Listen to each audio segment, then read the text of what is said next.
you couldn't have been prepared for what happened No. when you guys got together 1989 straight Outta Compton, and it just changed everything overnight. Yeah, we was planning to be just an underground, hardcore underground group. Locals, really. Compton, Long Beach, Watts, LA. We thought that was probably, probably our nucleus and everything, wasn't gonna be done too far from those places. That was our mindset, because we felt like the music we doing is too hard, too much profanity, and it's too LA, street culture. Yeah. So why would someone it's care all about niche-y, this? It's getting more niche and niche to, we feel like we're gonna be some neighborhood stars though. Like, we gonna run Compton, Watts, Linwood, Long Beach. Like, we running this. But far as being big as Run DMC or big as, LL and, all those super groups that we looked up to, we had no idea we would ever sniff that kind of fame. Yeah. And it happened fast. Overnight. It was like an article in the LA Times by Bob Hilburn. And it just took off from there. Like, everybody was on us.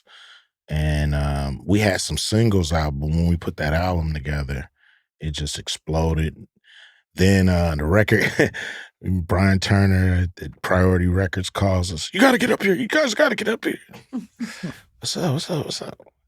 You want us up there? We go up there. He's like, man, did you see this shit? Did you see this? He's showing us a letter from the FBI. Like, man, I just got this, man. And, man, well, this is crazy. What we gonna do? And Eazy was like, this it? This all they do? They not coming? No Batarang, no fucking LAPD, no fucking, You look at it and go, it's like, well typed. Yes, scary. That's a Corona. Yeah. So we was like, it's like, what the fuck is he so upset about? And he's like, man, it's the fucking FBI. We so naive. Yeah. Okay, man. And then Eazy like, sound like publicity to me, man. We should tell everybody they trying to intimidate us. And I'm like, okay, as long as it's not the LAPD or the sheriffs, I'm down to do whatever. Because those are the ones that really, did a number on our neighborhoods. So we was young, I'm 17, 18 years old, not even thinking that this is a real issue here. Yeah. That's interesting that Eazy-E's a fascinating guy, that in that moment he could see, oh, this is an opportunity. Yeah. This isn't a bad thing. This is a good thing. That's why he's brilliant, because he said the music was going to be big. We said it's going to be underground. Right. He was like, no. And we like, yeah. Nobody's playing this on the radio. He's like, well, we're going to do radio versions. Make them play it. Take out the cussing. Yeah. Okay. Smart. Add some. All right, Mr. Eazy, you have something here. Add some acoustic guitars. Whoa. A tambourine. See if Michael Bolton's available. Yeah. Let's clean it up. I really love the movie. Of course, your son was in Straight Outta Compton. Yeah. It's a really good movie. Did you feel that was a pretty accurate representation? Because when you guys hit, you go on this tour, and the tour just looked like the fall of Rome. It's just it's insanity. It was damn near that. Yeah, with a movie, and you're that age. Yeah, you're that age, and you guys are on this tour and having the time of our life. With all the chaos, we were still like, we on the same stage as Run DMC, LL. We actually are on a national tour. Never thought it would happen. So everything after that was gravy. Yeah, like part of the adventure. It was a crazy time. I forget the exact question you asked about. About Straight Outta Compton. Yeah. Now you're trying to sum up 10 years in 2.5 hours. Yep. So you have to create summaries of what happened. Yes. and you're actually making a movie, so you have to have character arcs, and you have to have,